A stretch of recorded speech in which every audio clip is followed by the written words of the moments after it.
Mercedes-Benz AMG 1 review. What is it? The Mercedes AMG 1 is first and foremost a hybrid supercar. A 1049 brake horsepower technical showcase for what Mercedes can achieve when it really puts its collective brain, and many euros, to a near impossible task like putting the engine from a 2016 Formula One World Championship winning racing car into a street-legal vehicle, and selling it to people without the skills of George or Sir Lewis. Gulp. But the AMG 1 is also a story in itself. A car that was first presented in 2017, promising deliveries in 2019. Or 2020. Then there was a global pandemic, a critical parts shortage. And even by the time Mercedes' dominant F1 form started to slip in 2022, the British-built one still wasn't ready. At long last, following AMG boss Tobias Moers leaving to join Aston Martin, before being red-carded from the British rival as well, the One is finally in production, with the 275 customers starting to receive their £2.3 million toys in the autumn of 2022. Deliveries will be complete by Christmas 2023. How does it work? A quick interlude now to explain or remind just how complicated this car is. At its heart sits a 1.6-litre single turbocharged V6.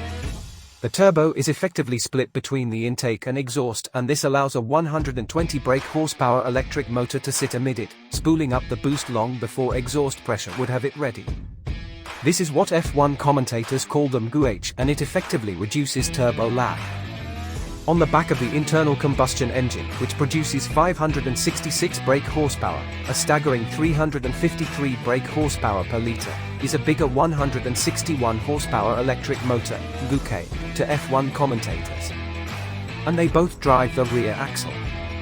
Each of the front wheels has another 161 brake horsepower electric motor, which F1 commentators don't have to worry about. Peak combined power is a claimed 1049 brake horsepower, and no torque figure has been published because it is too difficult to calculate. Given that half the work is undertaken by electrons, we can probably summarize it as plenty. The basic structure of the car is made from carbon fiber, as is the bodywork. The transmission is closely related to the F1 cars and built by X-Track.